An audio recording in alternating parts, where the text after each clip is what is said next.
Hey people, and welcome to How to Play Dungeons & Dragons Any Edition. I'm your host, Zabi. Before we get into how to play, let's establish a common definition of what D&D is. It is a game where one person acts as the game master and provides a world for players to experience dramatic and interesting adventures in as fascinating characters. It's facilitated through a set of rules and dice. You could call it make-believe for adults. To play any edition of D&D, there are 5 basic things that you will always need. Number 1. A mind, preferably yours. You need this to imagine all the things that go on in the fantasy world of D&D. Number 2. Fellow players, to join you on your quest. Number 3. A game master, to set out a journey for you. Number 4. Rules, to avoid the playground arguments you had over make-believe. You don't want Joey to suddenly come back from the dead with a mystical weapon. Thanks a lot, Joey.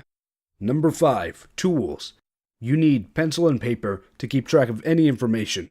You also need dice to roll for things. I promise you won't get a gambling addiction from the dice. Those are the 5 essentials you need to play D&D.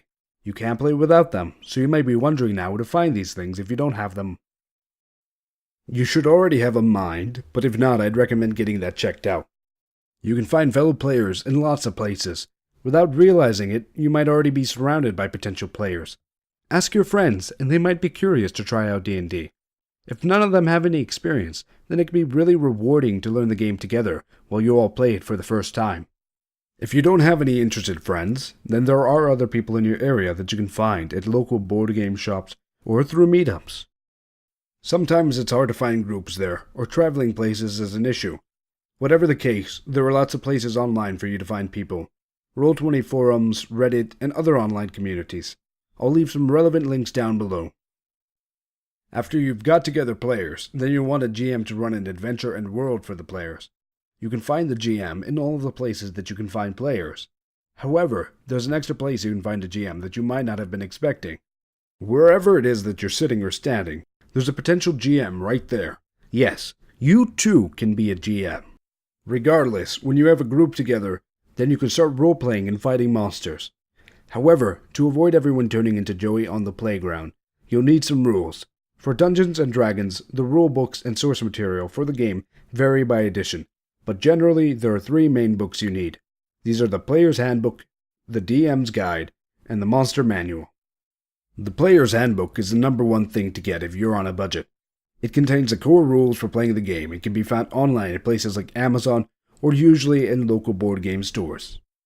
Unsurprisingly, the DM's Guide is useful for DMs, but even then, it is possible to run a game without it. The Monster Manual is wonderful if you'd ever like to fight anything beyond the few example stats on the PHP. I would recommend it as a second buy down the road if you're short on money. However, these rules require the tools I mentioned before. You can find a pencil and paper in most places if you don't have those things already. But the dice that D&D uses are not just the usual ones. D&D uses various kinds of dice, including the usual kind. They're typically called DX, depending on however many sides they have.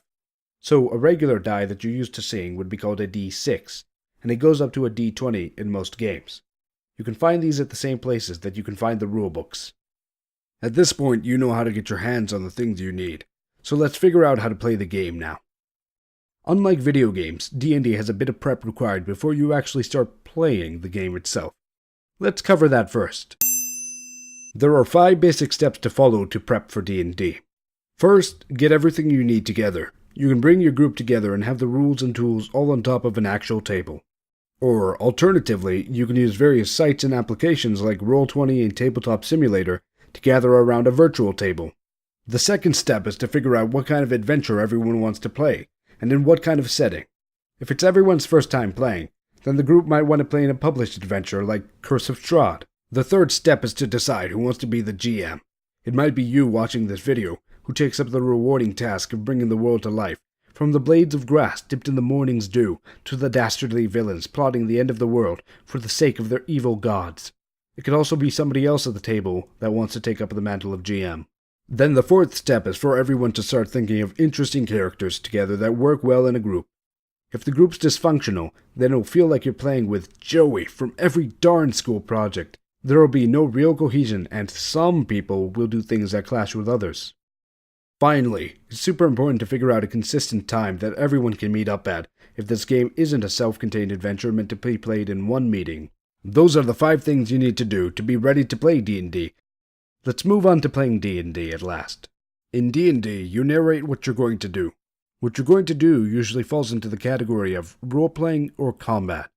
Understand that some people like one more than another and expect to see both. Role-playing is where you act as your character would. Sometimes people put on voices to bring their characters to life, but that's never necessary. You can say what your character would say in first person, but also describe it in third person. Play whatever is most comfortable for you as a style. Let's say, for example, you had a group of some players. Anastasia has done some theater before and really likes getting into character. She has a bard, and the last gift her bard got from their parents was the lute.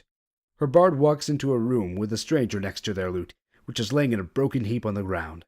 Anastasia might start to get into her character and take an angry tone of voice as she starts accusing the stranger, saying things like, "How dare you?" to this, and so on. That's just as okay as Bernard, who likes his character a lot, but feels better playing his passionate paladin at a distance. He might have his character butt into the argument after hearing it by saying, "My character quickly walks over and tries to break up the argument." He tells them both to calm down. Next is combat, where you have to take down the enemies that besiege you on your adventure. From enigmatic big bad evil guys to common goblins. Working together with your group, you will usually with some strategy and some luck survive your encounters with those who don't quite like you. Sometimes there's opposition to what your character is trying to do, or success is not guaranteed. In those situations you roll dice, and after adding any relevant bonuses, the DM tells you if you succeed. Returning to the example from before, maybe Anastasia's character has been too blinded by emotion to not jump to conclusions after seeing their parents' last memento trashed. The stranger most likely doesn't want to get hurt, so they resist in some way. Now Anastasia has to roll some dice to figure out if she hits.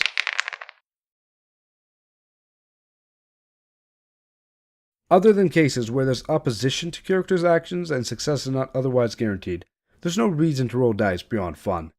You continue to just play your character in a party as you work towards some common goal while the DM reacts and tells you what happens as a result of what you do. What the NPC says back to you. If the door you see is open when you try the handle. If the guy at the bar tries to swing back at you when you start a fight. So, in conclusion, if you have the 5 things you need, do the 5 prep steps for a new game, and understand how the game flows with role-playing combat, you're almost ready to play any edition of D&D. The only thing this video does not do is explain the rules in detail, so you will need to read through the player's handbook of whichever edition of D&D you decide to play. I hope you enjoyed the video and have some great adventures soon. Goodbye for now.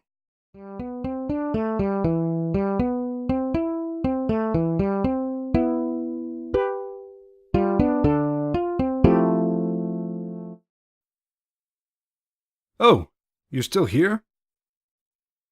You realize that you're free to leave now and start playing D&D, right? It's a pretty fun game. I would recommend that over sitting around listening to me at the end of a video. I don't have any bloopers or anything like that from the video. But I suppose I can tell you what happens with Anastasia's bard if you're sticking around for so long. Anastasia's bard swings their anger-laden fists at the stranger and decks him squarely in the jaw. The stranger rubs her face a little where they were hit. They look at Anastasia's bard and say, "I probably deserve that." Anastasia's bard says, "Of course you do." Anastasia's bard looks like they're getting ready to pummel the stranger again, so the stranger brings up their fists to cover their face. The stranger quickly says, "But before you hit me again, let me explain the full situation to you." Anastasia's bard doesn't seem to want to listen, but Bernard says that his paladin tries to persuade her to reason. Bernard's paladin seems to successfully get Anastasia's bard to give the stranger a chance to talk.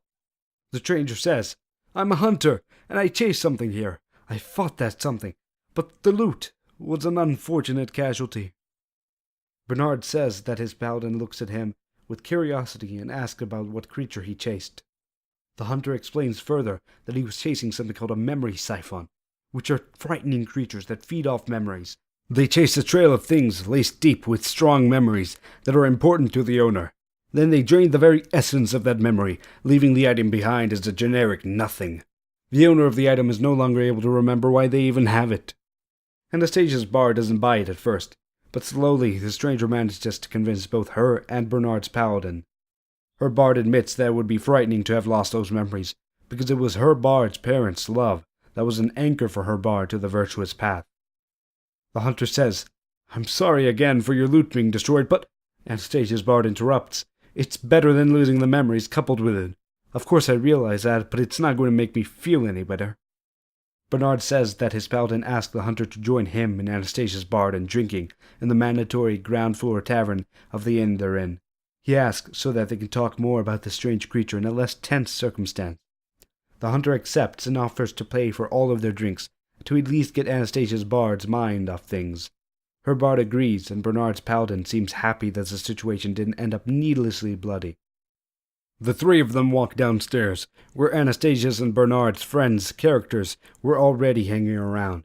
Carmen's barbarian dragged Dave's wizard away from the books to relax for once. And that's where I'll leave you today with this example.